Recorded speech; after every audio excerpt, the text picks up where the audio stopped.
We are. All right. We are live. I was waiting for the Blog Talk Radio to give me a countdown, but she failed today. So here we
All right. Well, Kufar Akbar, everybody, welcome back to the Cross and the Crescent Discussion Group. This is a Blog Talk Radio show and YouTube stream dedicated to rightly dividing the truth between Christianity and Islam. We are here. We are back. Yes, indeed, we are back. We are going to only be here once a week now instead of being here on Sunday afternoons and on Tuesday evenings. We're going to only be doing this on Sunday afternoons at 4 p.m. And I see the chat is filling up. It's going gangbusters. So I appreciate seeing everybody back there commenting already. What we want to do is I think we want to start with a short prayer. Opening the show back up and getting us back on our feet. Paul, I asked Paul earlier to do this for us. Go ahead, Paul. Thanks. Lord, we just thank you for loving us, Lord, and allowing us to come back together, Lord. And we ask, Lord, that you would continue to protect Eric and his family, Lord, that you would use this show to reach out and to help others to grow and most important, to learn how to share your word. In your name, amen. Amen. All right, well, amen. Yes, it is indeed great to be back together. You know, you miss this after, you do this for, I don't know how many years we were doing it. And then you take a break and you just kind of miss it. But, I figured something out. That was very important.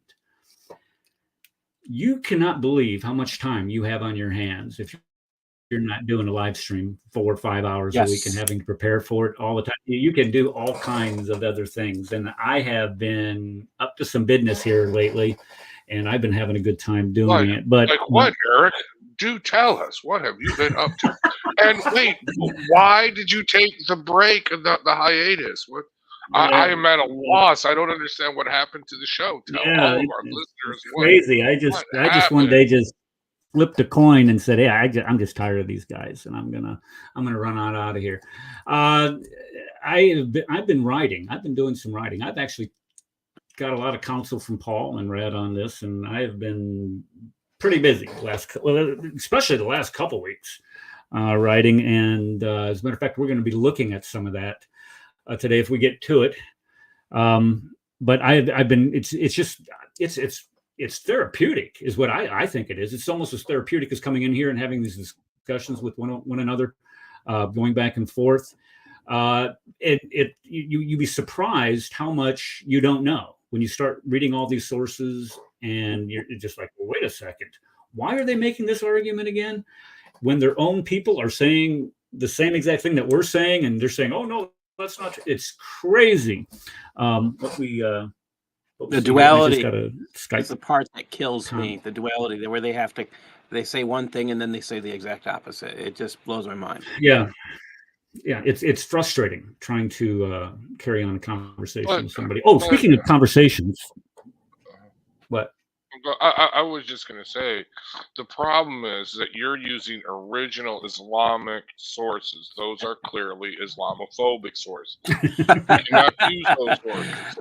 You must only use late 20th or 21st century non-Muslim sources like Time Magazine, People Magazine, the New York Times, and those things that, Encyclopedia Britannica.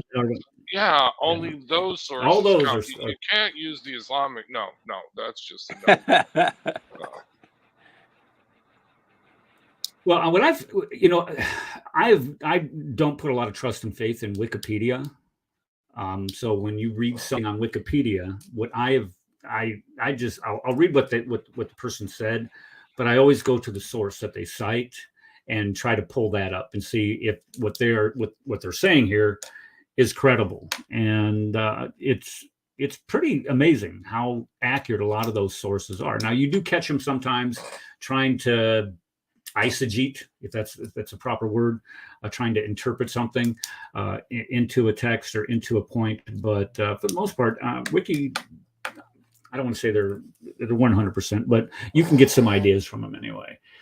Okay, so what happened? Let's go ahead and give you a brief rundown on what happened, why we popped off the air. What day was that? September 13th was the last time we were here. That's been 4 months. Let's see, October, November, December, January, almost 4 months since we've been on here. And I'll tell you what happened. That day, that evening, I think that was a Tuesday, if I'm not mistaken. During the show, I'm getting messages on my Facebook or my email with screenshots of Facebook pages, of my Facebook page, of my wife's Facebook page, of my son's Facebook page, of my daughter's Facebook page, and pictures from them. So somebody obviously figured out who the Kaffir was, which, Rad and I had been talking about that, saying, "Oh, we're coming to get you. We're going to come get you fired. We're going to be right." And all of this bloviating. And I told him, I said, I'm really frustrated. I almost wish these guys would figure it out and come get the Kaffir. This has been going on, people.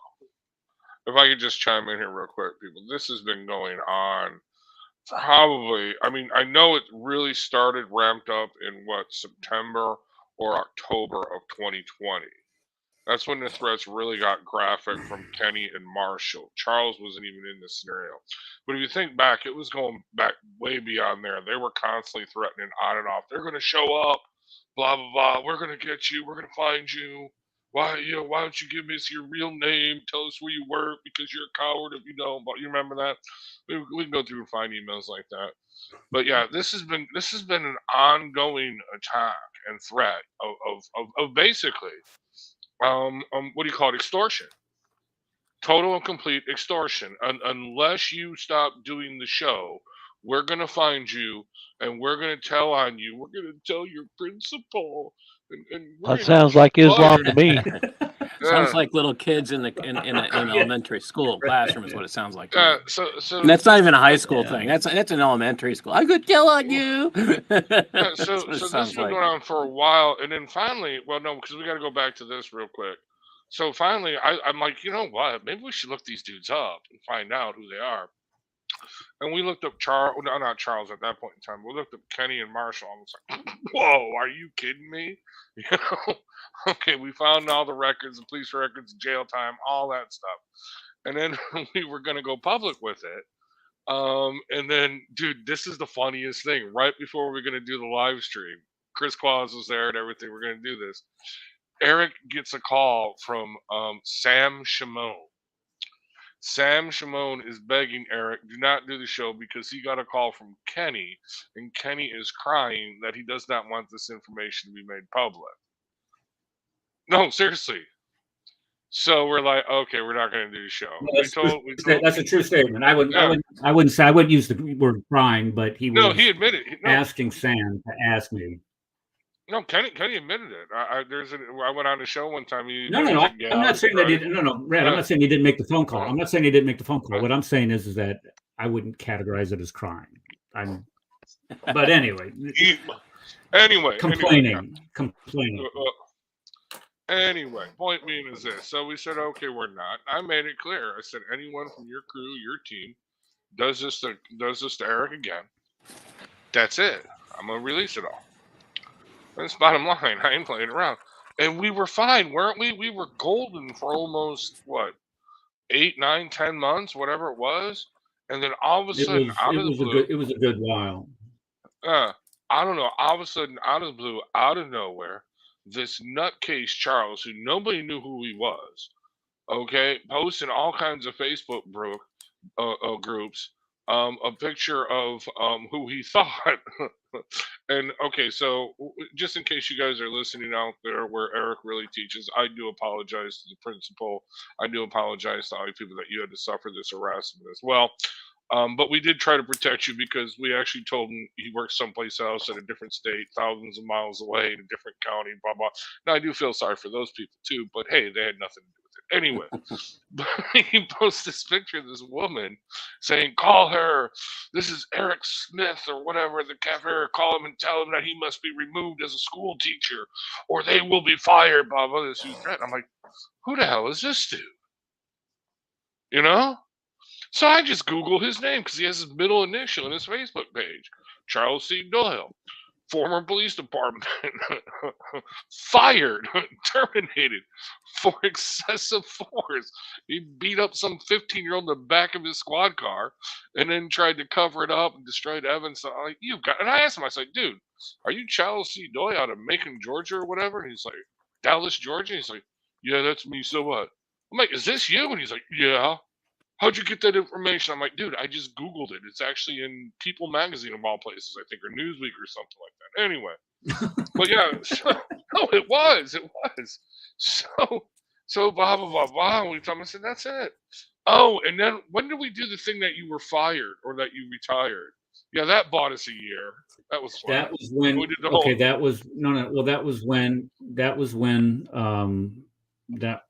that was when Kenny said it was. This is what started it back up with Charles, is when Kenny said that he thought it was okay for Hamas to indiscriminately fire rockets into Israel, terrorizing them. And we were watching one of his live streams, and I just posted in the chat, look and see how the Imam does not define what terrorism is. And it was that's when it all started. That's when World War whatever, when this entire renewed attempt to come out me, come dox me, and all that started. But like you said, it just kind of died off at the end of the summer, and nothing came of it until August on Clubhouse of all places. When So we pretended. Remember, after all this stuff, the first time in 2021, we pretended you were fired, and that lasted for almost a year. Retired, not fired. Retired. Yeah, retired. And then I don't know, like you said, all of a sudden in August, Charles, I don't know, woke up from his fibromyalgia stupor or Bell's palsy or whatever it was, and just got a hair up his butt and decided to really investigate Eric and find out who he was. Well, there's a lot. There was some other things. There was a conversation on Clubhouse where he was upset about a icon that Danny Davis had used. Oh, right. When he was talking about a hadith. Yeah. The hadith dealt with Muhammad prescribing camel urine for people to drink as a form of an elixir or something to make them feel better. So Danny posts this picture of somebody holding up a camel, and Charles thinking I was not going to use any names. Danny Davis is Danny Davis as well. I know. Okay, Okay, and I defended Danny over it, and that's why Oh, he decided to come after me. And this is where we had that little war going back and forth, or little argument going back and forth on the messenger of Clubhouse, and he was saying that I was threatening his minor children and all this other yeah. stuff. What was that about? So I this is remember where that. he Yeah. started. Well, we did a whole show on it, and it's on the Right. it's Yeah. it's on the channel. It's calling out a troll. Anyway. So let me just Anyway. go forward. Let me go forward from there, I'm Rad. Let me go forward from there. Okay. okay. Oh, I'm okay. Well, We anyway, so we can pretty much end this now. You guys get the idea. These dudes are completely insane.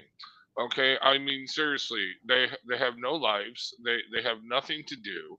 I mean, think about this, going on for 3 years when we didn't even mention him, had no interaction with them. You know, we had him thinking Eric had retired. Okay, blah blah blah blah. But these dudes are relentless, and they just will not leave it alone. Now, here's the thing. So finally, because the whole threat was, remember, the whole extortion racket was you either stop doing the show or we're going to tell your teacher, right? We're going to tell your principal. right. And now he's posting pictures, like Eric Right. said. All of a sudden, he gets pictures posted on his wife's Facebook page, his kids' Facebook page. You know, he's like, "Oh, is this your grandkids? Remember that? You know, oh, is this? Look at this picture. You know, he's sending all these pictures of Eric's family, his sister, his sons and daughters, their kids, his grandkids, etc. Okay, with their addresses, where he goes to church, all this stuff. And it was like, Eric, yeah, you got no choice. We just need to stop it, right? I mean, pretty much that was it. And then hopefully he will leave it at that. So Eric stops the show. And we're thinking, okay, you know, he sold it to me for $1 in Chicago. That was no, it was for a bag of chips, wasn't it? It was a Subway bag of chips, wasn't it? Well, Something like that. okay, but since it was in Chicago, the tax alone was more than $1 on the chips. Exactly. Just saying. We're actually trying to figure out how to People, that's transfer it extortion in up there. Chicago. Yeah, we're actually figuring out how to transfer it in Chicago, and we send Marshall a picture. How do we do this? That was funny. Anyway, so blah blah blah. We were in a Once we- subway. I We're was- sitting at no. This is what we're doing. Hold on, Rad. Hold on, just a second. We're sitting. My wife, the Queen, is running a marathon up there, so that's why we went up there to begin with. And so the day of the race, Rad and I hook up, and this is where you see that one video. We're riding scooters back and forth in downtown I was riding Chicago, a and there's bicycle. okay, well, there's nobody on the street, and we're just having a good old time going back and forth. But we're sitting in subway, and people are outside the subway running and yelling and screaming because it's just a fun day to be out, watching the marathon. And we're sitting here trying to figure out on our phone how to do this YouTube thing. Anyway, it was classic. Okay, Yeah. let me just get this out here. We're never going to get going here. Oh, right. But finish it up. Wrap it up. Take 30 seconds. 30 So- seconds to wrap it up. So real quick, so we stopped it. But this dude, Marshall, and these two dudes, Marshall and Charles, would not leave it alone. They got what we want. Well, they got what they wanted. What did they do? They started emailing, calling. First, just the school board members, then the principal, calling or emailing. From what I understand, don't have blah blah blah. And then, should we tell them about the Facebook stuff? No, they were getting really nasty, dude. You will? Okay, yeah, you can talk about the Facebook I'm gonna stuff. get to it Because that needs to be said. Okay, I just want to make sure everybody. Right. But no, Okay, so that's where we're like, let's just- so that's where like we might as well do the show again. They're not going to stop. So so that's an epic failure. You Right. brought us back, Marshall and Kenny, or not Marshall and Kenny, but Marshall and Charles. You brought this back. That's all we're saying. So go ahead, hurry up and get Eric fired, please. Do your protest. Show up at the school board meeting. Get arrested. I don't care. So that way he gets fired. He can finish writing the book that I've been reading for the past couple weeks. But go ahead. Okay. Wow. He said a lot, and I didn't get a word in edgeways. Okay, so I just wanted to make sure that everybody understood what. No, that's okay. What was happening? So what this is a veiled threat to the Queen, my kids, my church. He had the Facebook page of my church, and the school I teach at.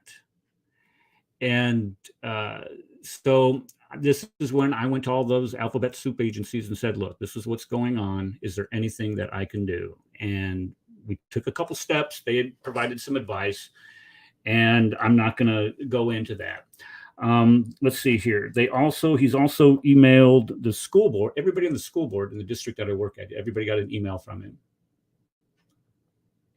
The director of schools got an email from him. Got a couple of them, I guess. And they stopped responding to him, so he threatened to go after them. He made a YouTube video, put their pictures. Sorry, go ahead. He did, right. And here's what when all of this came shaking down, I prepared a letter. It was actually not a letter. It was like a packet demonstrating to them who these people were and what they had intended to do, and the threats that they had made. I mean, the one that I have from Marshall,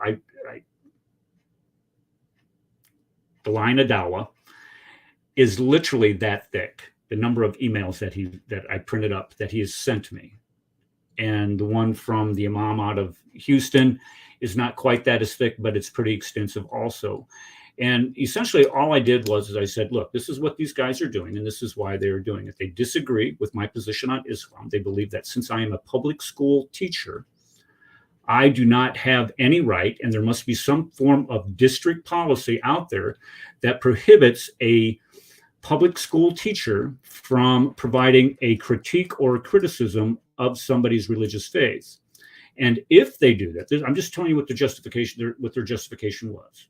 Is if they do this, they are potentially going to hurt the faith of Islamic kids that I teach, and not protect their civil rights as students. That was their, from my understanding, what their complaint was. The problem with this, and this is where I went out and I sought counsel. I got with the union representative. Is that number one, I'm a tenured teacher, and being a tenured teacher means that you have all kinds of additional protections when it comes to protecting your job and charges being filed against you. There's not a lot, but there are additional steps and hurdles that need to be made, meaning that the district cannot just arbitrarily dismiss me as a teacher because they want to. They said, oh, well, we don't think maybe you're performing up to standard, and we're just going to let you go. When you're tenured, that can't happen. The second thing is that I'm a level 5 teacher. Now, there are 5 levels. Level 1 is the lowest. Level 5 is the highest. And you are awarded these levels, or you are rated at these levels based on 3 things. Number 1, your performance in the classroom. You're observed. They come out and they observe you in your classroom, and you get a rating for that. The environment, the learning environment that you create within the classroom. And then lastly, and I would say most importantly, how well do your students perform on the standardized tests in the state? That has a lot to do with it. And the bottom line is that my students perform. They grade it off of how many years of growth that you get. For, like, if you were a level 1, you would not have any growth. You would probably have negative growth. If you're a level 3, you would probably have 1 year of growth in that student in social studies. And then in a 1 year period. And then if for a level 5, 4 or 5, you have to show at least 2 years of growth. The years that I teach, I normally show, just to give you an idea, and I'm not tooting my own horn here, but I am tooting my own horn. I usually show between 5 and 6 years of growth for a student on their knowledge in social studies itself, on the standardized tests.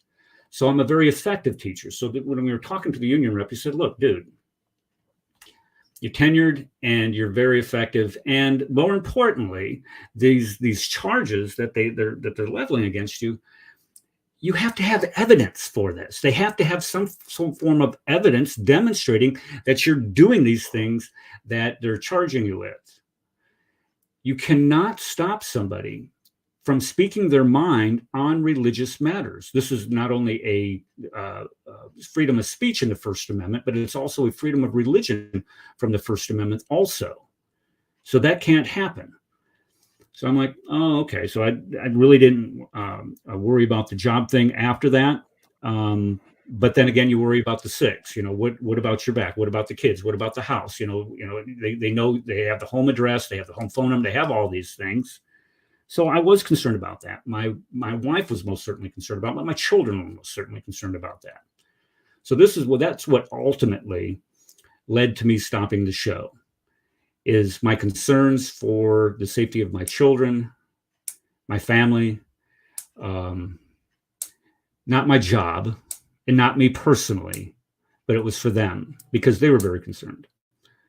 Well, as time has gone by and we've had more and more discussions about this, and I've received more and more emails, and I've showed it to them, it's especially the ones from the line of Dawa, where he's talking about setting up a protest in front of my school, and he says we have all the permits to do that. And I'm thinking, how, you cannot protest. Like a school would permit a protest on its grounds. They just Right. He has permits to protest in front of a junior high school with children inside. No. Never happening.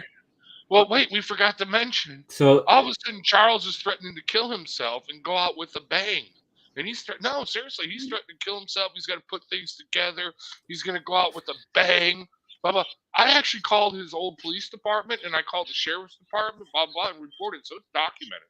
But they're like, dude, they was like, we got to take that crap seriously, So yeah, so seriously, to the school board members who may or may not be listening to the school, blah, blah, if you see these dudes, yeah, I would seriously call the police. I'm just saying, because they're not stable, and I'm sorry that they found Eric. Okay, so okay, let me just refocus everything. Right, let me just refocus everything here.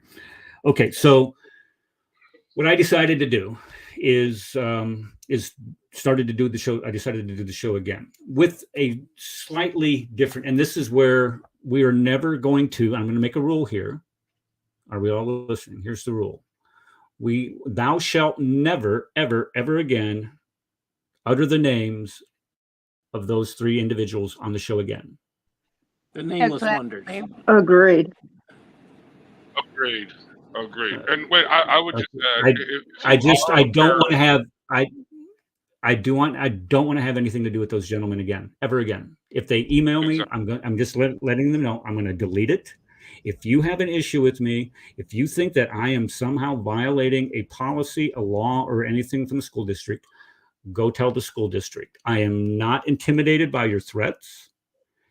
And you go your way. How does that go? What does it say in the go your way, I go my way? Yeah, but I mean the Quran. What do they say? To you be your religion. Your religion and to me mine. There you go. Okay. That's been abrogated, unfortunately. You go do right. Well, 929. Sure. Okay, so the bottom line here is that I don't care what they believe. I don't care what they have to say. They can threaten, send emails to my school saying we're coming to get you. Or go ahead. I'm just going to hit delete when I see it. If you're going to do something, just go ahead and do it. You're boring hurry already. up and do it. Get him fired so you can finish the book. I think the one thing that always kind of perplexed me in this dynamic is this is a place of having conversations, and it's not about doxing. So if you disagree, it's a marketplace of ideas. Come and just share what you think. That's it. And if you don't like what's being heard, then you can bring your own point of view and share that point of view here. That's my understanding of the platform. And yes, people have very strong points of view here, and that's fine. That's how the world is. People have their point of view. That's how it was, and we used to invite these people to the show, but no, not anymore. They're done as far as we're concerned. But I just want to add one more thing. Okay, to the parents of Eric's school, if because of the actions of these lunatics has brought, because he reached out to parents on Facebook. Okay, you know what I mean? He did this. Okay. All right. So if you are here or your child is here, we talk about religious topics, adult topics. Okay. All right. It is not really meant for discussion with children. It never has been. Okay. But if they have somehow found this page, please, if you are a student of Eric, please inform your parents. Okay. Let them know if it is okay for you to get into these adult topics of these high level religious discussions. Not only that, if you are a parent, okay, and you are concerned about some of the topics, you're welcome to come on the show. We can have this discussion with you, okay. But again, we go by Islamic sources. We go by Islamic sources, Christian sources, things like this, and we have a discussion. Sometimes it's heated, sometimes it's not, sometimes it's fun and whimsical, especially when I'm here. But seriously, if you see these three people that we will not mention, dude, call the police. I am seriously, they are unstable individuals. They are complete nutcases. And that's all I'm going to say. Yeah, and this is one of the avenues that they were taking, that they were posting on my school's Facebook page using an alias, something McCoy. I can't remember what the name was.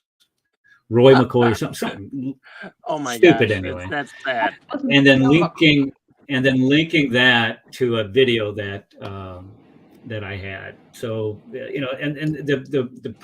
fortunately, I know the person who manages the Facebook page at the school, and I told her what was going on, and she was like, well, okay, and she was like, oh, what are you talking about? And I'm like, well, this is what is going on. So she, if something like that happens, she's aware of it, and will delete whatever messages that are bogus, like came up. Okay, so I want to get away from that, get past that, and just start moving on down the road. And I see more people are showing up in chat. A whole bunch of old names. Let's go to Kafiristan and see what you're working on. Let's just take a trip over to Kafiristan and take a look at an objection. And this is what I wanted to talk about, just to give you an idea of what the format for the show will be in the future. What we'll do is we'll take a look at a common Islamic objection to Christianity, and we'll run through it and make sure that people completely understand how fallacious it is, because the majority of them that they do make are just repeated regurgitations. Like, where in the Bibles does Jesus say, I'm God, worship me? And there's all kinds of different ways that we can answer that, and that's why we have a panel here, and we can answer. My favorite way is the David Wood way, and just say it's in the Injil right next to where it says that Jesus lived a sinless life and was born a virgin. So if you go to the Injil, it's right there, don't you see? Which the Injil doesn't exist. Nobody's ever mentioned it. I do it just a little bit different. I ask, okay, where does Jesus say, I'm not God, don't worship me? Yeah, that's even a better point, because everybody that's a Christian recognizes Jesus as being God. I had this Clubhouse thing, Connie. Okay, yes, sir. And Darcy is toxic. Yeah. Because we get in there, and you have some of the I don't know, some of the most dynamic discussions, but we were discussing, what was that we just said? I got off topic. What we were just saying, that don't worship, I am God, don't worship me. And you come up with all these other comments and ways to address it. Yeah. And, some of the things that people say in there and they come up with are just crazy. But it's addictive, because you can sit there and listen to other people's opinion, and you can sit there and listen to it passively also, which I do the majority of the time. I just kind of, when I'm listening, I'll tune in and I'll listen, then I can do something else. But it's a nice platform to get on. You make some really good friends there too.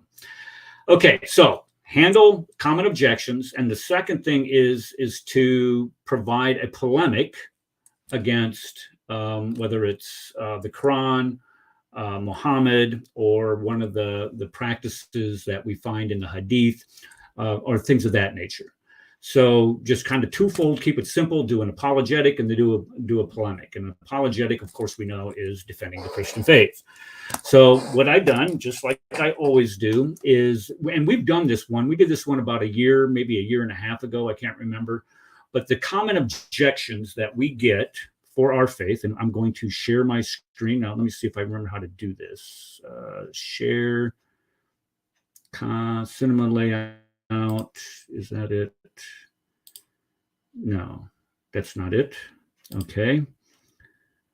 I like how that looked. That was a good look. Yeah, when you, yep. Yeah, that's a good look. I like that. Our little icons are a little bit bigger too. Yeah. Okay, how do I? Okay, so I have forgotten how to share my screen. What do I do here? Go down do I to hit present? You go down to the bottom where it says hit present, and then pick share screen. Share screen. Yeah. Okay. Man, what Yeah, a it loser. says share How can you screen. forget something? It has Well, been a while. you go from Yeah, routine to regular, so and yeah, that's when you share you lose it. Yep, I do it all the time for Shimonian, so I know right where it is. Okay. All right. I don't like that. Okay. There we go. Am I lagging? It seemed like I was lagging. Yeah, you're good now, sir. Okay. All right. So, common Islamic objections against Christianity. Number one, we don't know who wrote the Gospels. Number two, the Gospel writers were anonymous. And number three, there are no surviving originals. So let's go through all three of these objections, and we're going to go through them, just provide a real quick answer, and then I want to get down to the details, or as we should say, in the weeds. Okay, so the bottom line is, number one, yes, we do know who wrote the Gospels. Matthew wrote Matthew. Mark wrote Mark. Luke wrote Luke. John wrote John. And the real answer is anybody else. If they were attributed to somebody else, am I lagging? A little bit. Golly, I hate this stream out there. I've had to connect. Yeah. Go ahead. I already told you. Yeah. The frustrations with. Okay, so there's no other attribution to the second. Yeah. We have the testimony of the early church fathers as who wrote the Gospels. And then lastly, we have evidence from within the Gospels themselves that indicate who wrote them. And we'll talk about that more as we go. Now, this, I think have you guys seen this chart before? I think you guys, we even had Sister Connie. Look what Connie did right over here. Let me bring up there's my highlighter right I do have one there. question for you, Eric. Connie did me the favor by including Papias in there. You guys see that? Yep. Can you guys hear me? Yes, Yes, Papias. Yeah, I'm not familiar with him. Okay, all right. Okay, well, he was a bishop, and he was a follower of John. He was one of John's disciples. So if you look at this chart here, of course, you have Jesus Christ at the top, and then you have Paul, who met Jesus. Guys, I'm going to say this because this is another objection. Paul never met Jesus. Yes, Paul met Jesus on the road to Damascus because it was a actual physical encounter. Excuse me. And then we have Peter, who is one of the prominent disciples. And of course, we have John, who are the prominent disciples. Now, down below here, we have additional, we have our early church fathers. We have writings from these guys. So, for example, Clement of Rome knew Paul because where did Paul die?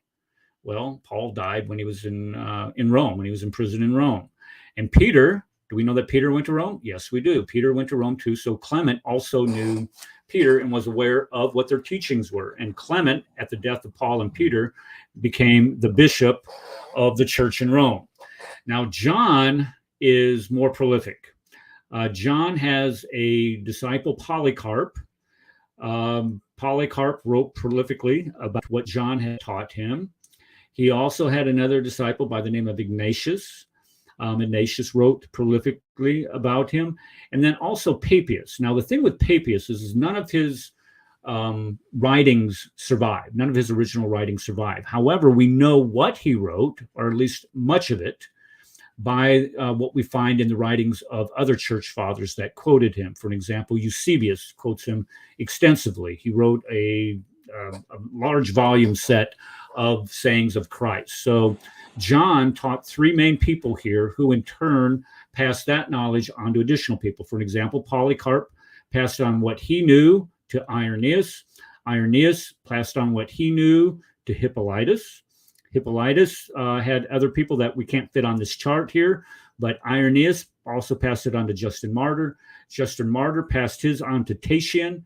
Tatian, as we know, wrote the Diatessaron, and then Tatian passed on what he knew to Clement of Alexandria. So we have what we call a chain. We don't have a chain of narration, folks. We have a chain of custody when it comes to knowing who wrote the Gospels. So let's look at what Clement of Rome, or who he was. And these are unbroken chains. Wait, no, hold on. These are unbroken chains. Not any of these will anybody say they had problems in their old age where they forgot things, or that they were a liar or refused to return a book like you have with the Quran, the chain of narration of the Quran. Yeah, None of like these are unbroken. Okay, unbroken chains, very important. This is serious ishnad, if you believe in the ishnad. Okay, this is definite. We have their writings. We have the chains. I just thought I'd bring that up. Go ahead. Okay. Well, I'm glad you did, because let me reemphasize that. I clicked that. Okay, let me put more emphasis on that. In Islam, they have a chain of narration, of course. They have the isnads, as Rad mentioned, that will say that such and such said, that such and such said, that such and such said, that Muhammad said, or Muhammad did such and such thing. They have that chain of narration. What we have in Christianity is a chain of custody of writing. So we have a chain of custody of writings attributing the Gospels to who the Gospels are attributed to. So let me get back to this. Let me see, how do I do this? Right there. Okay, I got to get used to using the platform again. I'm sorry, I'm a little slow. Okay, so you have Clement of Rome, and as you can see, he lived contemporaneously with Paul and Peter. Now, Paul and Peter were martyred around 64, 65, 66 AD, depending on which historian that you talk to about that. But he is mentioned by Irenaeus and Tertullian as being the Bishop of Rome and holding office until his death in 99 AD. He could consider the first apostolic father of the church, and he was one of the first three with Polycarp and Ignatius of Antioch that is credited with providing this chain of custody from the disciples themselves. He became the leader in Rome after the death of Peter and Paul, and he basically taught what they taught. So you have a apostolic line of succession. Now, let me make sure we understand this teaching what they were taught. If you go to Galatians, if you go to the book of Galatians, and people ask, well, where did Paul get his gospel? He's the one that, corrupted the gospel. If you look in the book of Galatians, it tells you where Paul got his gospel. He got it from the disciples. And just as Paul got his revelations from the disciples, Clement of Rome got his from Peter, who gave it to Clement of Rome. Or you could say Peter gave it to Paul, and then Paul gave it to Clement. So you either have a first-hand or second-hand source there. So they were taught what was also taught in the early church by the apostolic father, or by the disciples of Christ. Okay, so when we look at what John taught, now all of this comes, folks, this is not my original work. This comes from Cold Case Christianity. If you guys don't know J. Warner Wallace, I would encourage you to go over to his website and read a couple of his books, watch a couple of his videos, read a couple of his articles. He does absolutely great work. He used to be a police detective. I believe he was in Los Angeles, where he would work cold cases, where he would go in and you would try to find evidence for these cases and prove the innocence or guilt of somebody. Okay, so our early church fathers, when we get over to John, is Papias, Polycarp, and Ignatius. These are the three main students of the Apostle John. Papias, of course, as you can see by his age here, lived contemporaneously with John, and he was probably, what do we say, he was probably 6 years old when Peter was martyred. But we all know that John lived much longer than Peter.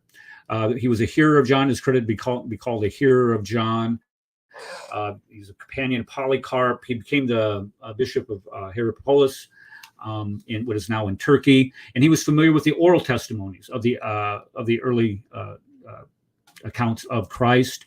And when people start talking about, well, the isnads passed on the oral traditions of Muhammad, and this is why we have all these hadiths, or the Quran was passed on using oral traditions. Well, what makes you think that in the first century they did not have oral traditions either? I mean, that's just a great question to throw out there. They did have oral traditions, and people were able to retain great amounts of knowledge orally. And second thing with that, if you think of that, Brad, what are you doing? Sounds like you're sipping tea and ice at the same time. I wanted to add one thing too. You can see J. Warner Wallace in God's Not Dead too. He's in the court scene, so he appears, and you can see that also in the movie. So he's a movie star. I didn't realize that. He does exactly what he does. He does the forensic files. Like there's a clip. I'll put it in the chat so you can see that. Okay. All right. I'll pull it up when we get done with the show and take a look-see at it. Okay. So the bottom line is that here you have a guy. I was falsely accused. I was muted. I wasn't doing anything. So yeah. That was me. Who was that? What are you drinking tea, Paul, with ice or something, or? Meds. That was me. All right. Okay. All right. Okay. So where was I? So we have the early testimony from the disciples. He writes the interpretations of the sayings of the Lord, and he's quoted by Eusebius. There it was. Okay, that's what it was. This is a 5-volume set of what Jesus said, and he got what Jesus said from John. And his work, as I said, is quoted by Eusebius and alludes to many of the gospel passages and stories. Now, let's make sure we understand how history is done, because I can hear the hoof beats coming already when you say that. Well, we mean we don't have anything that Papias wrote? Well, how can you trust that? Well, that's a good question. It's a fair question. If you don't know how history is done anyway, because a lot of the things that we find in history that we know about people from history, we don't have their original sources. We don't have any of their original works. We have what people quote from them, but not their entire works. And that is all over historical facts when we're establishing historical facts. Now, does that become less reliable than other historical facts? Yeah, sure. This is true. But when it corroborates, not contradicts, but corroborates other historical facts, we know for sure that we can trust it. So that's why when we start talking about Eusebius quoting from Papias, Papias being a disciple of John, who was a disciple of Christ, we can pretty much count on its validity. Anybody have anything they want to add, anything they want to say about that? Yeah, there's a lot to be said. Not all at once. Can you hear me? Yes, we can hear you. Okay. Yeah. There are several historians out there as well, like Sir William Ramsay. These guys that have gone out and done archaeological digs. And some of these guys were agnostic and atheists, like Sir William Ramsay. And when he made his discoveries, without error, Luke was accurate in naming 32 countries, 54 cities, and 9 islands. And he even said, without a single error, Luke was accurate in naming those countries and islands. And he said, I began with a mind unfavorable to it, but more recently I found myself brought into contact with the Book of Acts as an authority for the topography, antiquities, and society of Asia Minor. It was gradually born upon me that in various, hold on, I'm having to stretch this out. In various details, the narrative showed marvelous truth. Luke is a historian with the first rank. So, Luke, his book. Yeah, I knew there was one of those guys that called him a first-rank historian. Yep, and that's said. His statements are a fact are trustworthy. This author should be placed along with the very greatest historians. Excellent. So, yep. That's Yeah, just next that's Sunday, drop as in a the matter of fact, bucket of what I have.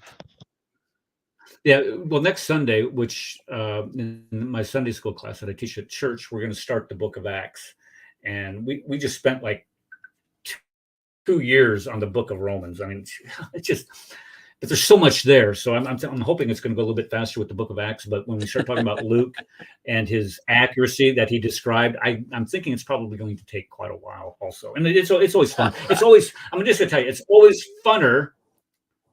Is that a word, funner? It doesn't matter if it's a word or not. It's always more fun to teach something than to sit in a class and learn it. Because when you teach it, you actually have to go learn it first. And you have to learn it at a depth of discussion that's much greater than what you would be just sitting there taking it in. And that's why I love teaching Sunday school, because it requires you to dig much deeper than what you normally would. It's just you're just doing like a personal study. It took you 2 years to go through Romans. It's my little book on it's only 50 days worth. But if you're only meeting them for a short time, I get it. There's an awful lot of information in Romans. Oh man, there is. And then, the thing is that, sometimes you skip a week and we do something else. And, it wasn't just like we would do it every week. But it's actually when about you get the same. down to I think we covered the exact same material.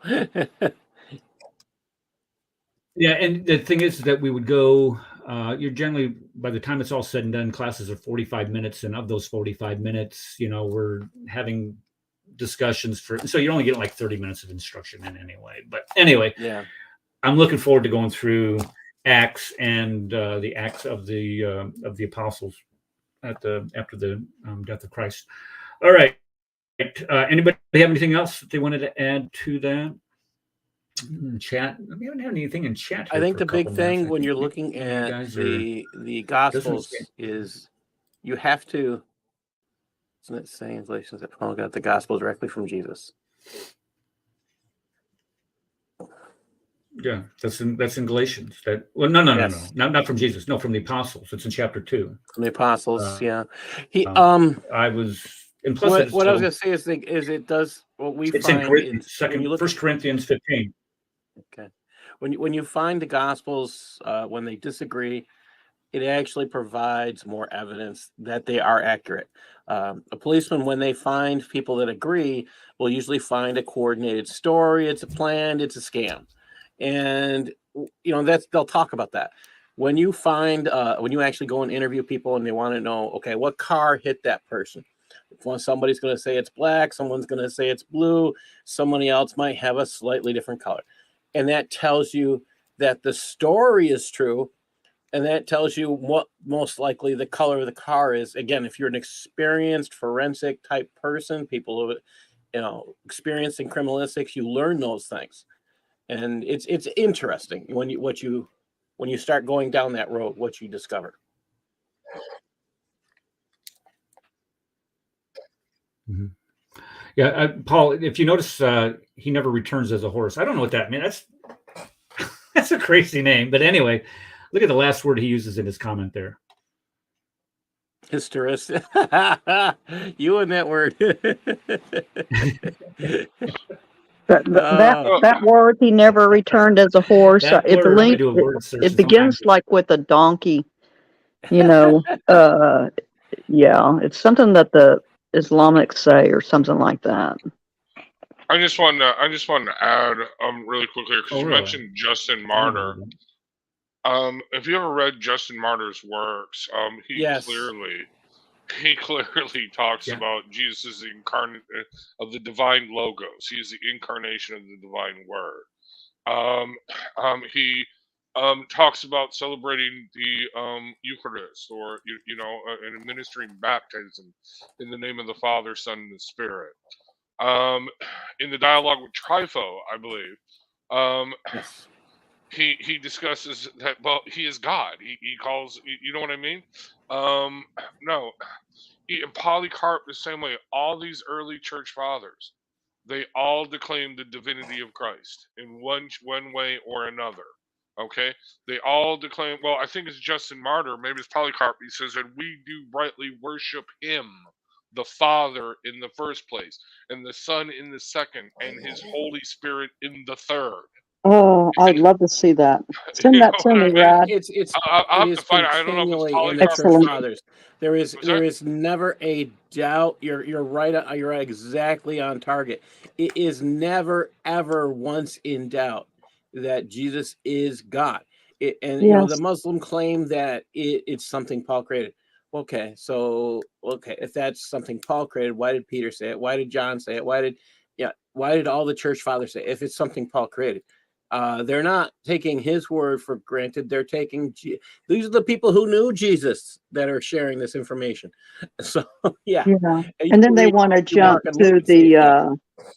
the Nicene Creed that they devised that as well. So they jump to Paul, they attack him, or the Nicene Creed. The Yes. council, excuse me. Yes, sir. And I don't get that because Paul, he wrote most of the books, but he came way later than everybody else did. Well, and he So, wasn't there. Well, if you He look at his wasn't there epistles, seeing everything that the apostles did, and those disciples of Christ, they were there. They were the boots on the ground, and they testified to it in Matthew, Mark, Luke, and John. yeah, Amen. and he knew John. I know he knew John.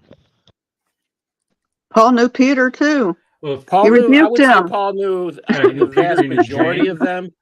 It's more likely he knew James. We knew, but that's the brother of Christ. We know that he spent time with. We know that. I mean, that says something. He spent time with the brother of Jesus. I mean, he spent time with Peter. I mean, it says it in there. He didn't spend much time with James. I think James he spent a day with, if I remember correctly. But you can go through and you can see this. It's all there, and again, it requires Muslims to actually read instead of just copy and paste. I just want to add one more thing. I know I said I would add one more thing before, but I do want to make it clear to the Muslims who may be listening. We are bringing up the transmitters, okay? Not really an equivalent, but let's try and agree on a lingo here, okay? We are bringing up the Ishnad chains, okay?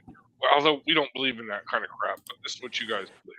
But we are believing the Ishnad. We are bringing up our Christian Ishnad chains. We are bringing up the transmitters. This is the Hadith of our Bible, if you will, okay, or our Lord Jesus Christ, okay. All right. Notice there is no one. What do Muslims say when we bring up a solid Ishnad hadith? Okay, something that's seriously Sahih.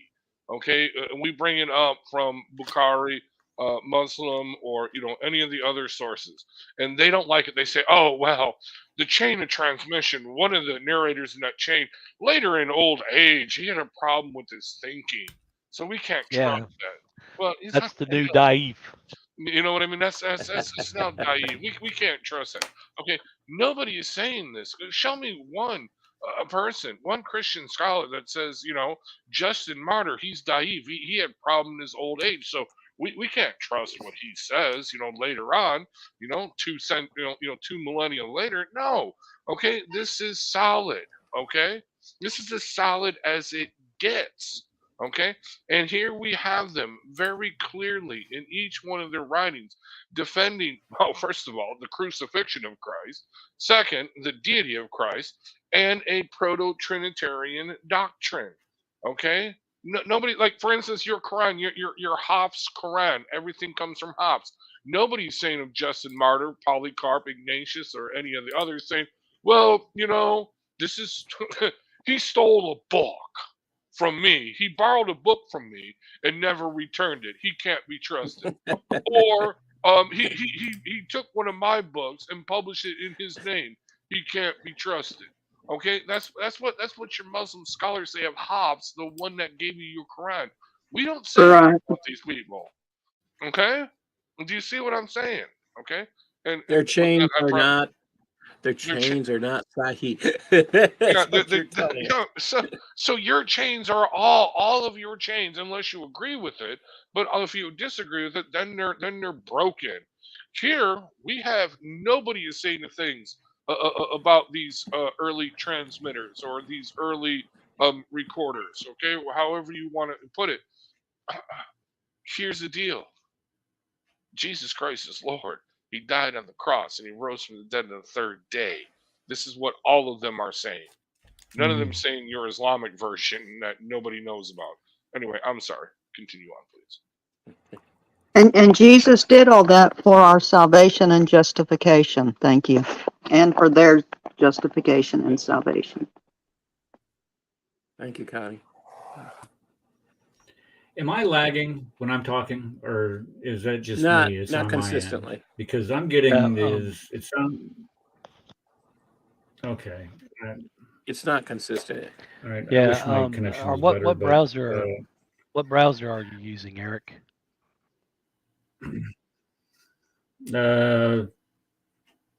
Chrome. Yeah, Chrome and StreamYard don't work well together. Try Edge. It's way better. Edge works way better with StreamYard. Try Oh, what? good. I'll do it then, because every time I leave, Edge. Microsoft Edge. Edge. Yes. I'll have to try it. I have a. Okay. Let me. I'm going to sign out and come right back. I'm going to come right back. Okay. All right. I'll be right back. All Don't go right. nowhere. I'm going to give Okay, it well, to you. I'm not ending the show. I'm just leaving So the this- studio. Okay. Just hold tight. we're done. We're All done. right. And now that Eric's gone, let's talk, people. No. Yeah, so I can only get StreamYard to work in Chrome. Edge is actually Chrome, to be honest with you. They actually say it, they advertise it. We are actually Chrome because they use the same thing. So, but either way, we'll wait for them to get back, people. Yeah. So, yeah. The Yeah, I don't know what it is, Edge man. is claiming that they are actually No, it built is. by Chrome. No, it's the same engine. Well, Chrome is open source, so Okay. they're using the same thing. They're using a proprietary change on it. Right. Yeah. So they add their own little bells and whistles to it, but Yeah. I was always crashing on Chrome, but now everything is great. I had to move to Edge. Chrome because I was using Firefox and everything crashed, and then I had to go to Chrome, and then I haven't Really? had any issues really with 'Cause StreamYard, except for mine have all been it's feed. So like I have to call into my local place because at a particular time apparently the feed drops. It's the same time every time. Well, I can only get. It's interesting. So on my phone, well, remember I can't get StreamYard to work at all on any of my Galaxy phones. I had to actually get an LG phone. And then of course I get the LG phone so I can join the StreamYard, and then he cancels the show. I thought that was kind of funny. But Oh, on good the timing. LG, yeah, but on the LG I can only get it to work in what you call it, in Firefox.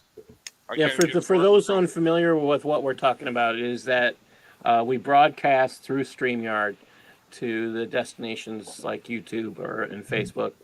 I know I've shared this out. This platform, I share what I do out on a few platforms. So yeah, we're gonna see. I'm learning how to take it even farther. We'll see how that goes this week. This is gonna be cool. You know, you have to share with us. We can reach out and touch more people. I got to give it a test run before I do anything else. I'm just learning, and I got to ask permission if I think the lady would be interested. I've got to do some more learning. It's an incredible platform. It utilizes StreamYard, and wow, that's all I can say. What's it called though? I'm sorry, if you already said what's it called? I can't. It's not a program. It's a person who utilizes StreamYard who in such a way that we're hitting more than the targets state that they can do. Yeah. One of these days, I'm going to start my political stream. I got to. My head's blowing up. Well, between you and John, holy cow. Yeah, you stopped. What happened, John? You stopped inviting me, Dr. Kufar. Well, I haven't done any lives. I've been just doing little. I did a couple of shorts today that, for some strange reason, they kind of blew up. Really? All right, cool. All right. Well, because I'm in several locals groups with some serious hard hitters, and they're liking my stuff that I post, so we could actually really do something. We should talk. We should talk later. All right. Well, Eric's back. Eric's back. We have to stop talking. Okay, so let's stop talking about the man. Okay. Behave. Okay. Behave. That's right. Okay. How did I know that was going to be a pain in the rump? How did I just know? As soon as I clicked out of the studio, I'm like, this ain't going to be easy. So, but anyway, I finally. Okay. So, am I lagging now or no? No lag. Can you hear us? Okay. Yeah, I can hear you guys great. Okay, so good. The timing is good. Ed's going to get a bonus check this year for doing that, and I appreciate that because because when I was listening, I was you guys kept whoops, what am I doing here? When I was listening, would you stop? Okay, when I was listening, everybody sounded like they were in the Matrix. And I'm thinking, okay, if they're sounding like they're in the Matrix to me, and they're not hearing it to them, then it's my connection. So I'm okay. So where were we? We were talking about. Oh, sorry. I just wanted to ask you one quick question about the format of the show. Are you going to have like Muslim correspondents coming on the show in the future, or does that look like that's not going to happen? We would like that, but for some reason they listen to the three people that. No, if they want to come, Muslims are always welcome to come to the show. Cool thing. Yeah, because they called for a boycott of the show at one time, if I'm not mistaken. So they're always welcome. Okay. I forgot to add to this. On January 21st at 4 p.m. over on Steve Mashney's channel, I'm supposed to have a debate with a gentleman about the crucifixion of Jesus. That should be fun. Elizabeth, we all know Elizabeth, our sister Elizabeth Milan. Yeah, she pinged me in a room yesterday, or a thread on I know Messenger. That and all of a sudden it's like this guy is just coming after me. I want to debate you right now. And I'm like, okay, well, you come on Crossing the Crescent tomorrow. We can talk about it. And he's like, no, we're going to go on the Imam out of Houston's channel and do it. I'm like, no, we ain't. That ain't going to happen. So I think we agree. Yeah, no, I wouldn't. Anyway, I don't, like I said, nothing to do with those guys ever again. But we decided to do it over on Steve's channel, and Steve was supposed to be in the chat with us. And when I asked Steve if it was that okay, he pleaded the fifth. He never said anything after that. So I'm not sure if this is still a go or not. I'm going to have to get a hold of Steve personally and see what. Okay, Dr. Kufar, what are you doing? Well, he's clowning around. Yeah,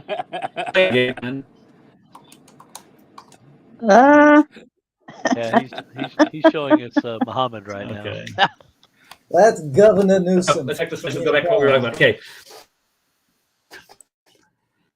Okay, we're talking about the chain of custody, and Brad hit a very critical point to understand. We're not just talking about a chain of narration. We're talking about a chain of custody of written documents. We have a chain of people wrote such and such, and they wrote it and put it in their writing, so we know who. That's not working. I'm gonna have to do this way. Let's do this way. There we go. Now, can you make the screen bigger? We don't have to see ourselves. Can you make the screen bigger? Just remove all of us and make the screen bigger. There you go. Oh, that's excellent. Do I need to There, how's change that? that? Is that better? Yeah. Okay. Do I Okay, need to? so we were Can you just hear me? We can hear you. Yeah, yeah. No, Do you're you in need it. me to? Do you need me to change To- this picture from chain of authorship? Because I got that from Chris Claus. Do you need me to change it to chain of how did you say it? Chain of Actually, it works. authorship? Custody, chain of custody. Yeah, chain of custody. You want me to fix that for you? Uh, Since you keep on no, saying chain of no, custody. that's fine. Chain of authorship's fine Okay, too. sir. I mean, Thank you. well, it's the custody of what the authors. It's the custody. It is great. It's the custody of what the authors wrote. Is what we're trying to be specific here. So we understand that this isn't just a chain of narration where we are repeating or regurgitating what somebody else said. And I'm not saying that oral tradition is not a valid way to preserve history, but oral tradition tends to lend itself to allow in embellishment. And we know with the Quran, in the Quran, it doesn't say that Muhammad performed any miracles, but then when you get to some of the hadith, he's like Harry Houdini incarnate in these Right. hadith. He's performing miracles, doing everything. So this is where you have the embellishment. Well, when you have a chain of authorship or a chain of custody of what the authors wrote, that the ability for that to happen does not happen as often. Now, I'm not saying that there are things that have not been inserted into the Gospels. If you go to the Gospel of John, chapter 5, verse 4, we know that's an insertion, but we also know that that was written on the margin of a previous manuscript and why it was inserted. We know that 1 John 5:7 is an insertion. We know this why? Because we have the earlier manuscripts, and that verse is not in those earlier manuscripts. But what we do have is a chain of custody of these documents, and we're able to do textual criticism because we have so many of these documents. That is a critically important thing to understand. Okay, so we just got done talking about Papias. Let's go to Polycarp. Now, Polycarp is probably one of the most important disciples of John, and he lived 69 to 155 AD. He's a friend of Ignatius and student of John. He was converted to Christianity by the eyewitnesses or the apostles themselves.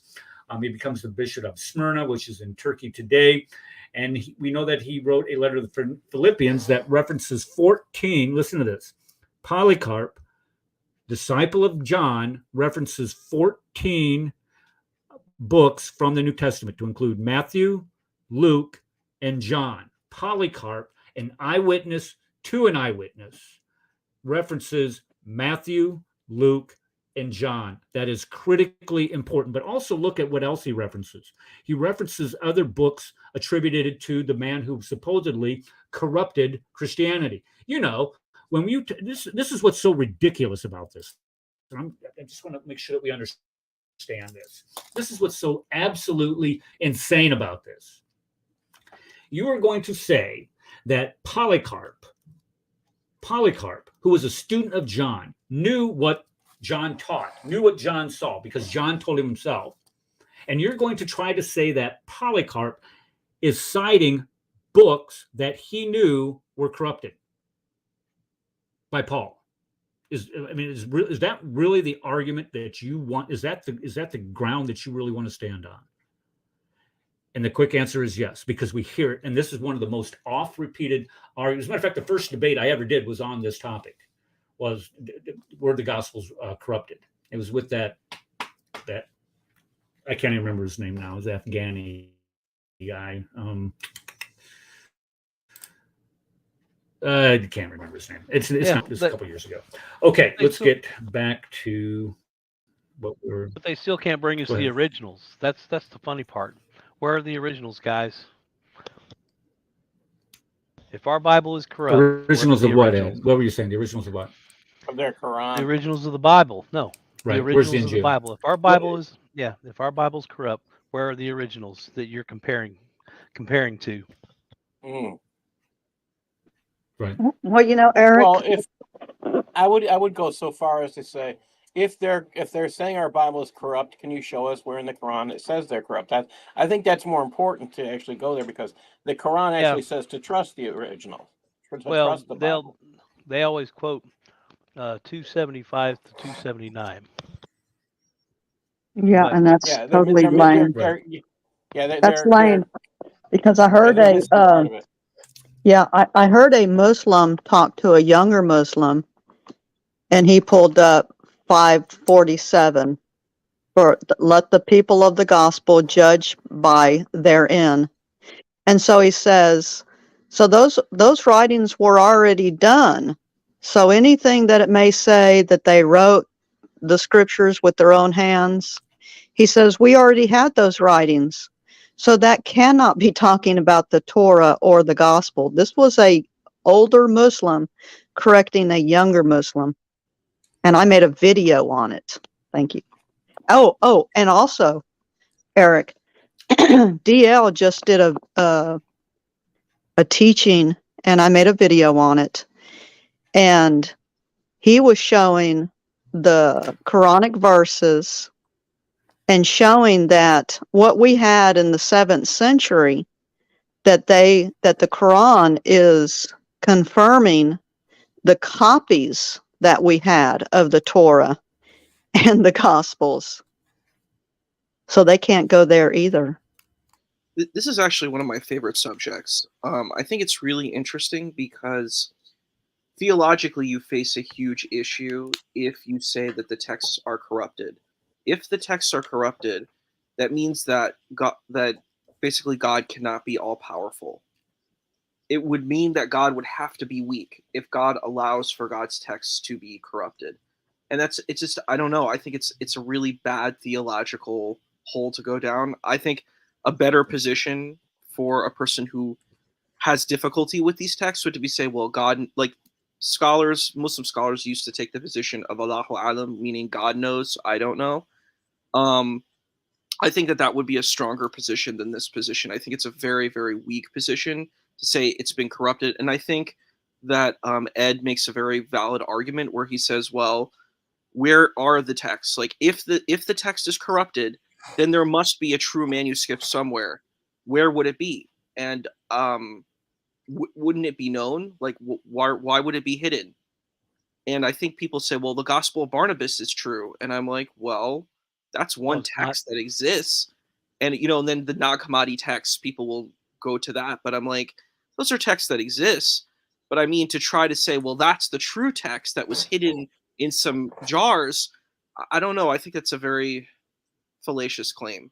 Well, the Gospel of Barnabas is easily discounted because you can tell just from what they're talking about that it was written more along the lines of the 14th century, because there were things in existence at that time that weren't in Jesus' time that they mentioned in the Gospel of Barnabas, and that's how they figured out it was a forgery pretty quickly. Yeah, that's in that gospel you have wooden casks being used for transporting wine, when wooden casks weren't widely used in that region until like the 7th century. There's a lot of anachronistic type ideas running through that, and that's how they're able to date it so late. And in addition to that, the Gospel of Barnabas calls Muhammad the Messiah. The Messiah. So yes, yeah. So they know that it's bogus, but it still doesn't stop the argument from occurring and people making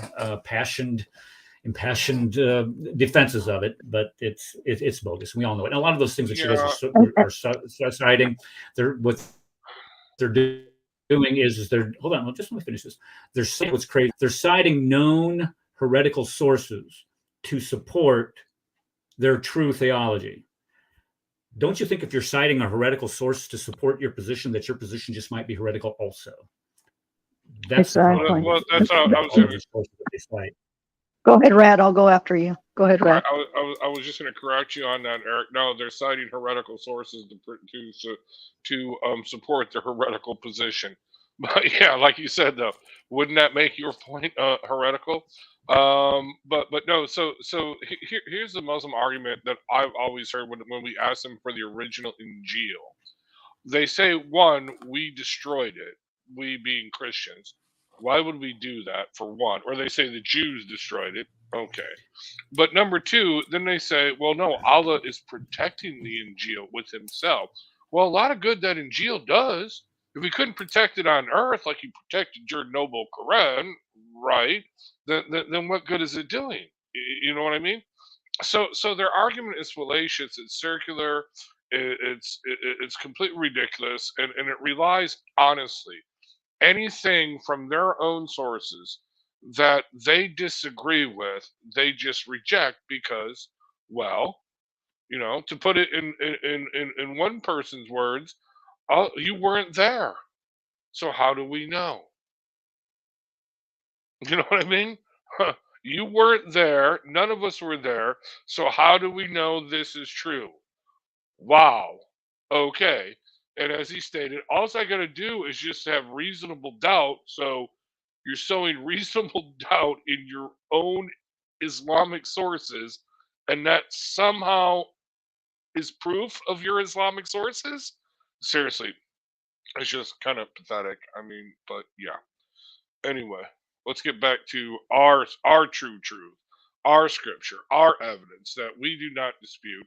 We do not say, well, Justin Martyr had problems with memory later in life, or Polycarp, he stole books, or Ignatius, he wouldn't return books, or they forged books. No, let's get back to our Christian sources to prove that prove the truth, and that Jesus Christ died on the cross, was raised on the third day, and that he is God incarnate.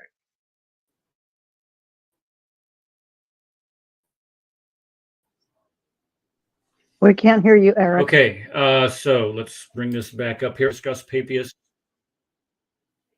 Can you hear me now? Oh, Eric. Can you hear me now? May I say something too with that? With the gospel of, can you hear?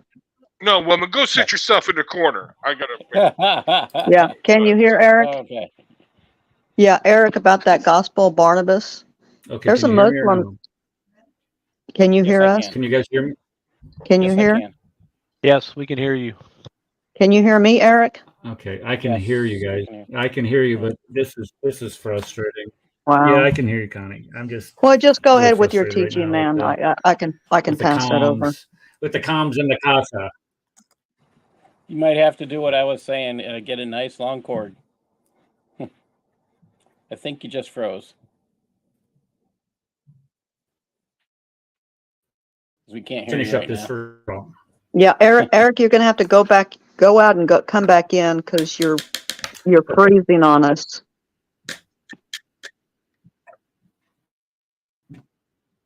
I had to go straight to. Okay. I had to go straight to using the Ethernet rather than the Wi-Fi, and that solved a lot of problems.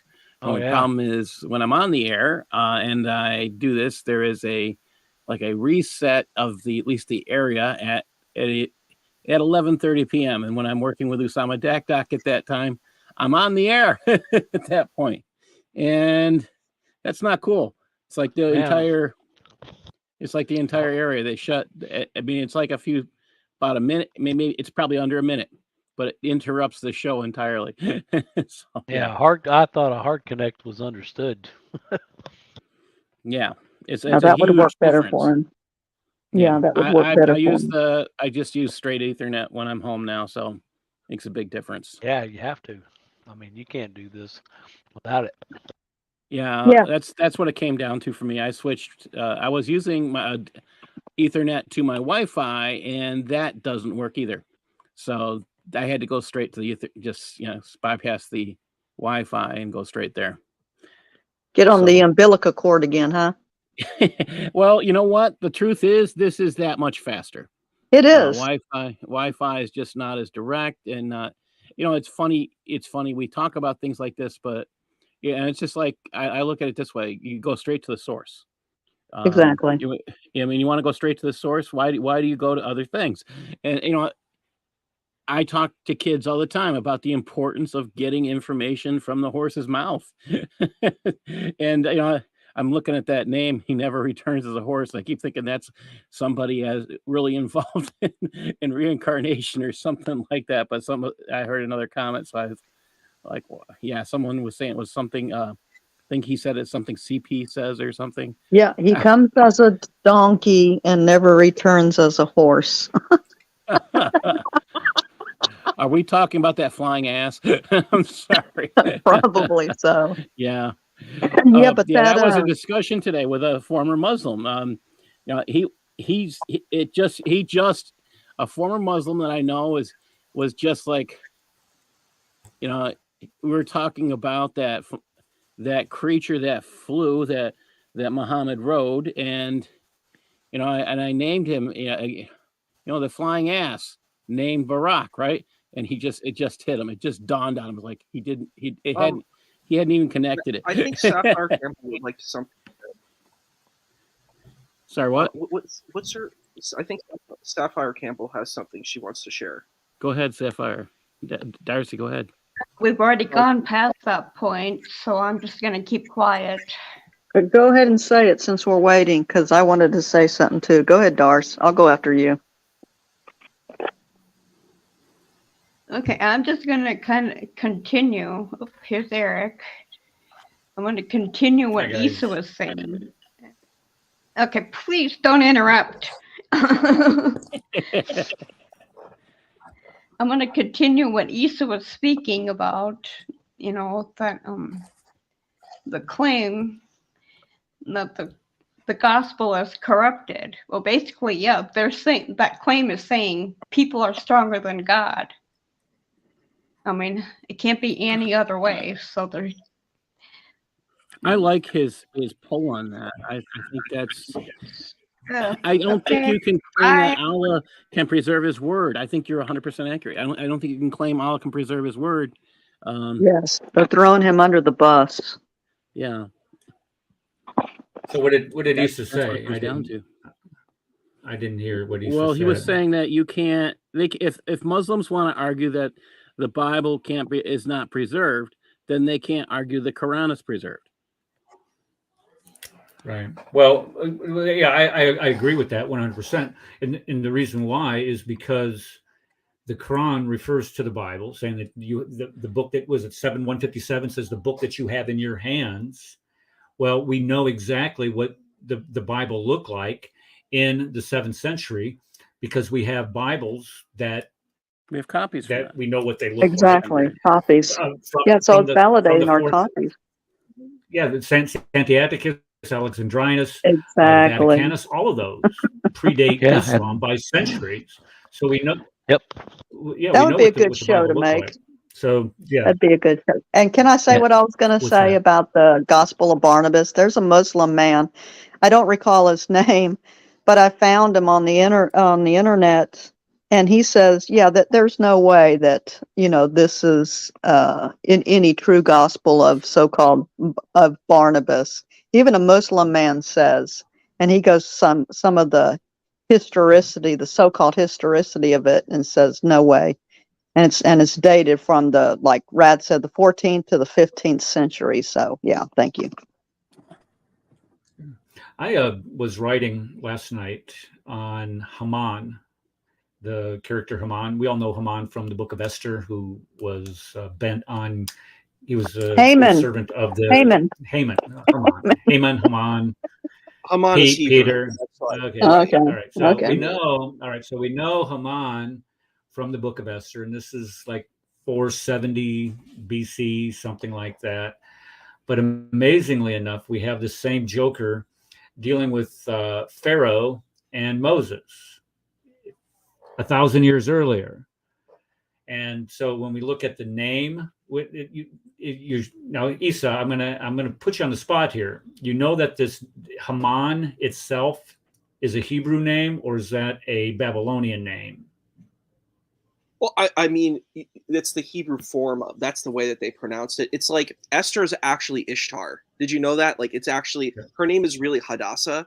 That's the name of the woman. Queen Esther is actually Esther because the Persian king, thought she looked so beautiful that she looked like Ishtar, the Babylonian goddess. So it's a Hebrew form of the, original name. Okay, because I thought she said it was a Hebrew name. Because one of the rescuing devices that Muslims have come up with is they say, we found this document that links both or Pharaoh to Haman, whatever the guy's name is, that proves that Haman worked with Pharaoh 1,500 years earlier. And I'm desperately trying to find this document where they say that they have this proof. I am thinking that it is probably bogus because, like you said, it is a Babylonian name. It is not an Egyptian name. And how can you have a Babylonian name in an Egyptian empire 1,000 years before that? I mean, it's incredible what they ask you to believe on that. Well, but don't you think they'd be screaming from the rooftops also if they had found something like that? Yeah, you're right. You're absolutely from the right. rooftops. I honestly believe that. It's the same thing with any archaeological evidence supporting the existence of the 7th century Mecca, which is also in the book, by the way. I can't wait to get this thing done. You know what? Let me take that back because I'm having so much fun writing this thing. I hope I can do this for the next 5 years until I finally do retire, and then I'll go on like a book signing tour, and I'll invite you and all you guys can just travel together and party every night in hotels and make all kinds of money. We'll be there. I want to buy like a case of them. I want to buy a case of your book, if you'll give me a good price. So that's what I'm supposed to ask you. That's why it's important. No, it's got to be more than that, man. It's got to be worth you. Yeah. I think that is my request. But that is my request, Eric. I want a whole case. That's why it's important for the Dawa team to get Eric fired. Please hurry up and do it so he can finish his book. Okay. What are you waiting for? I need some time to write this. Come on, have your protest. Show up to the school board meeting. Do what you got to do. Get it over with. Okay. Yeah, go away. Just go away.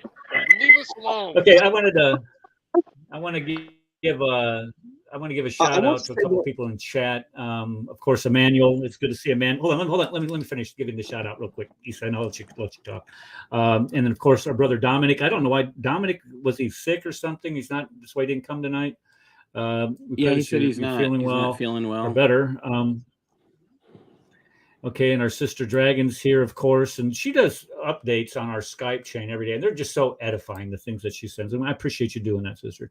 Don Carby, sweetheart, is here. Don's always a regular. And let me see, Rob K came. I don't know if he's still here. Thank you for coming, brother. And Jesus Worldwide. I can't ever remember who his name is. Larry. There he goes. Larry. Okay, Larry. I can't. I always. Oh, Larry. Larry's awesome. Yeah, he makes rooms in a clubhouse.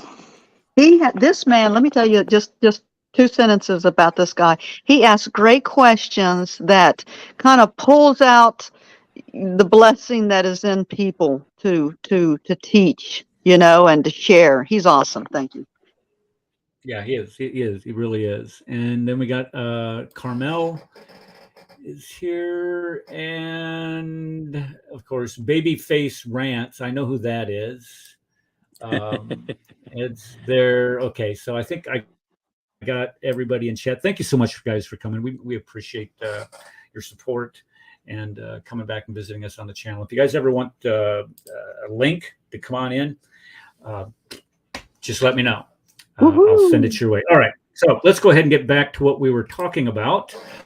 Can I say one more thing about Larry? Can I say one more thing about Larry? One more. Larry. One more. Okay. When Muslims, when his local mosque opens up for the public, he goes there. He goes there to learn in the right way. So I commend him on that. One day he went and they were talking about the Sharia.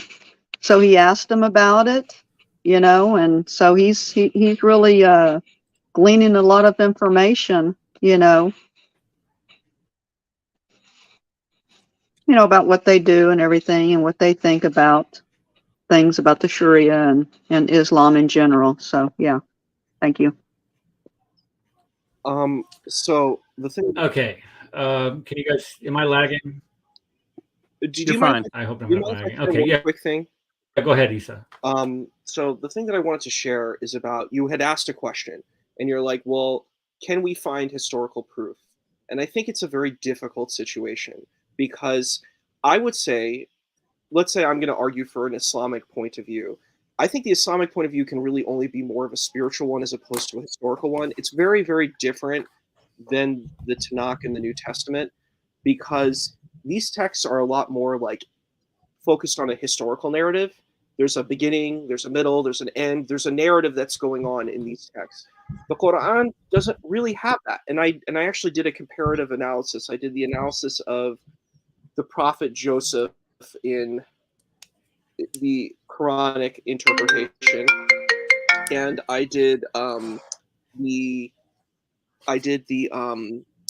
Hebrew Scriptures version, and I did a side by side comparison, and it was very, there were some similarities, but and I said that was the closest thing that I think how the Quran is similar to the Hebrew Scriptures. Like that's the closest text that I found in similarity, and it's still quite different because the Quranic text is a very spiritual narrative where it says, well, this is how God is understood. God is all knowing. God is all seeing, and it doesn't give you any specifics. We don't know about the landscape. We don't know about the people. So it's a very hard thing. I don't think the Islamic argument really can take a kind of a Jewish or a Christian narrative. Like it'd be very hard to engage that point of view because it's just from a very different framework. And here's an example. There's a chapter in the Quran called Ali Imran, right? And this is supposed to be the father of Mother Mary, right? This is supposed to be the father of her. But in Hebrew, it's a different name. You know, they're different names because that person probably is translated to be Aman, who is supposed to be the father of the prophet Moses, right? So it's like, it's complex. So really, I would say if someone is going to take an Islamic point of view, then they would have to take a spiritual point of view. They can't take a historical point of view because you don't really have concrete names. You don't have concrete locations. It just, I don't think the Islamic texts work that way. So it's very strange that that what you were sharing, that Muslims are trying to take that point of view, because I don't think it's efficient or effective in making an argument for that. Yeah. Islam, the Quran that we have today, it filters out all the Jewishness, like Passover, the sacrifices, and whatnot. So it's like trying to erase the Jewishness that's all over the Bible, and so it filters that out of the Quran, or doesn't even put it in. Thank you.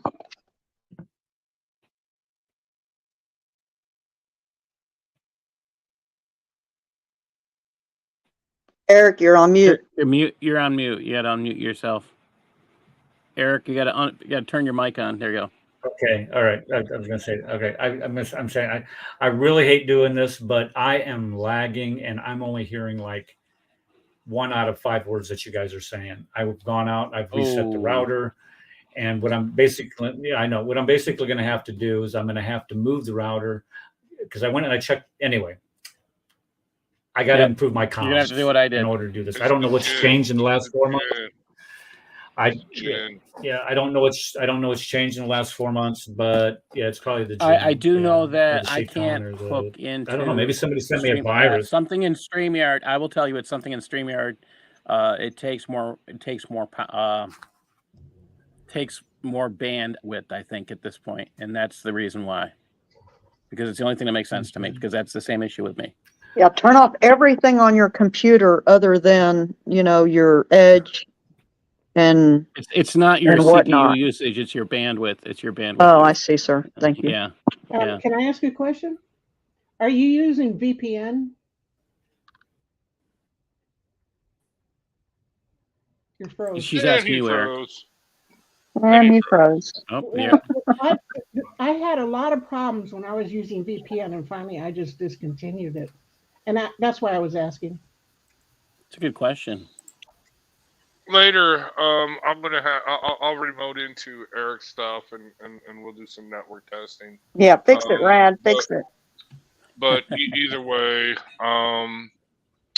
see, well, so I'm using Wi-Fi, but then again, my Wi-Fi router is directly underneath me, so I get a strong connection. I have no problems. Clearly, I am using a VPN. I'm using ExpressVPN, but that is extremely fast VPN. And I'm kind of golden, and I'm also using a very good Wi-Fi network card. So yeah, so my stuff is pretty solid, but we'll test Eric's stuff out. Are you back, Eric? Well, I'm Looks just like he's back. Well, yeah, I'm here. I don't know if you can hear me, but yeah, okay. Can Yeah, you we hear can me? hear Can. Can you hear me? Can you hear So me? We can hear you now. continue with Okay. the show. Let's continue with the show.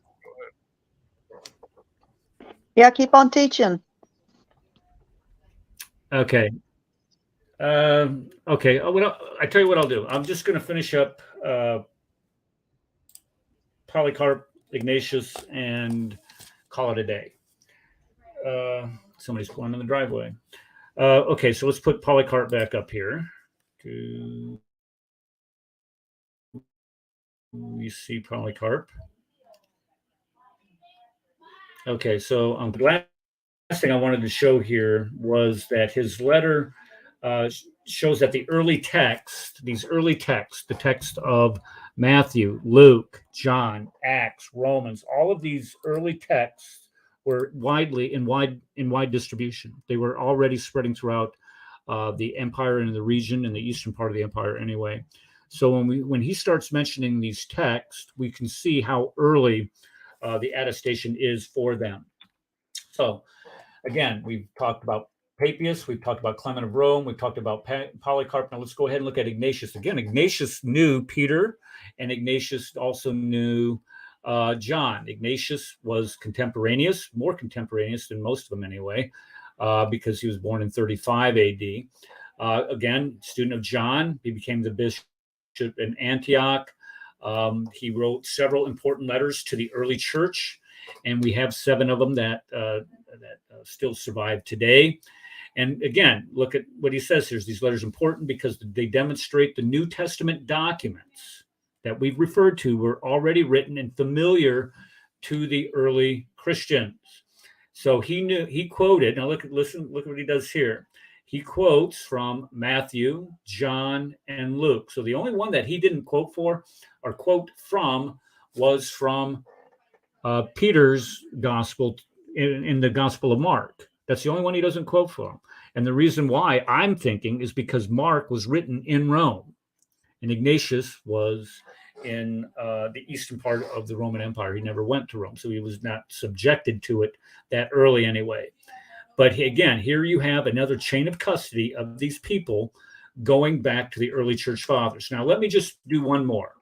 Wait a second. Okay, one more. And that's Irenaeus. And then we'll go ahead and call it a day.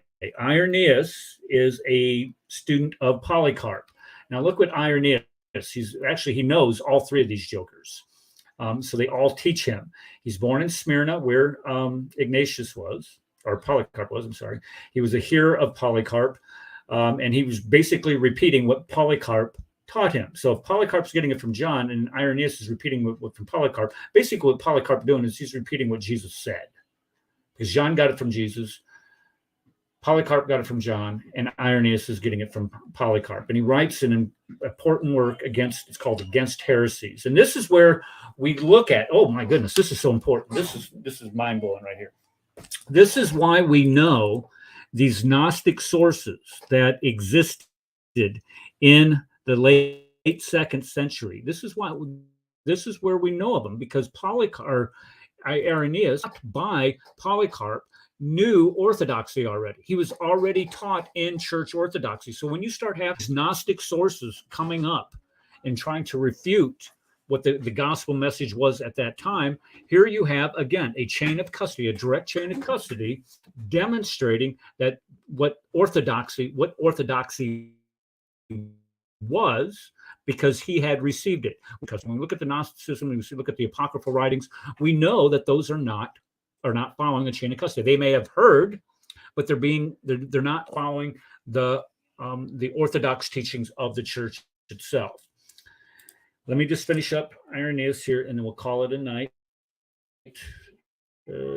Let me click back over here. This is why it's just driving me nuts that we're lagging. Okay. And here, look at here, what Irenaeus does. He identifies 24 of the 29 New Testament books. And in this, he includes, let me get the highlighter back up here. He includes Mark. So you have all four Gospels being attested to by Irenaeus, who was a student of Ignatius, Papias, and Polycarp. So if he's attesting to all four Gospels, you can better bet that the authorship of those four Gospels is who he claims that they are. And look at the other books that he cites there: 1st and 2nd Corinthians, Romans, Acts, Galatians, Ephesians, Philippians, Colossians, 1st and 2nd Thessalonians, Timothy, both of Timothy. All of these. We don't have 2nd Peter, and we don't have 3rd John, Jude, or James in there, I think. But the majority of the New Testament canon is referenced by Irenaeus. And then lastly, again, here's where we start seeing this chain of custody, not this chain of narration that we become so familiar with when hearing this pointed question towards Christianity. We don't know who wrote the Gospels. Yes, we do know who wrote the Gospels, and we have attestation from the early church fathers demonstrating as much. Now, there's a lot more that I could go through with this, but because of the connectivity thing today, I'm going to have to fix it, and we'll finish it up next week. Who's got something to add? Am I lagging again? I do. No. I do really quick. I just want to add that these are unbroken chains, okay? Nobody is saying, again, I repeat this, nobody is disputing any of the things of these men. But more importantly, I want you all to understand these. All of these men that we are quoting went to their deaths in horrible fashion. I believe it was Justin Martyr. All he had to do was kiss the ring of the emperor on a statue. Okay, and instead he pointed at the entire crowd and he said, "No, it was, do you denounce atheists? Because the pagans believe, because we believe in an unseen God, that we are atheists." And he looked at the crowd and he pointed to all of them, sweeping the crowd, and he said, "I denounce all atheists." And he was torn apart by lions. A lot of these men went to death under Nero, where they were set alight. They were crucified, and then they were put in tar and they were torched and light, so Nero could have his own little private party, night games and stuff. No, all of these men went to horrible, horrible deaths because of what they believed. And again, dying for what you believe doesn't prove what you believed is right. It just proves you really believed it.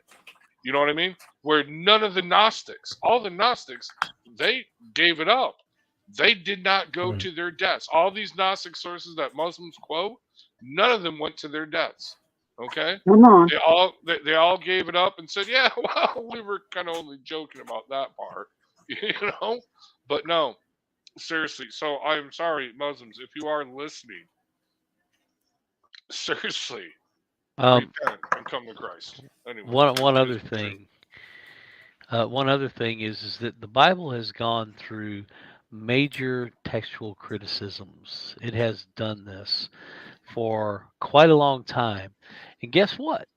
The Quran has not even gone through this at all yet.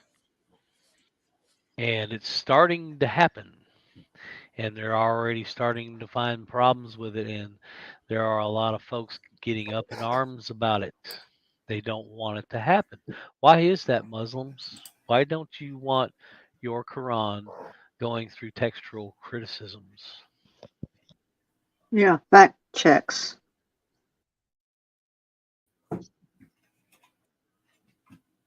And that is why Dr. Kufar and I did the Dissecting the Quran series.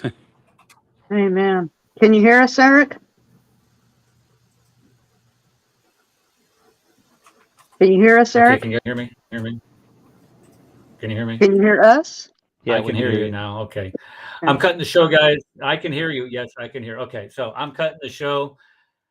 I'll send out invites again for next week, same time, same place. I'm sorry the comms are bad, but we're going to fix it, and we're going to get up and running again. God bless you all. Thanks for coming, and we'll see you next week. God bless. All right.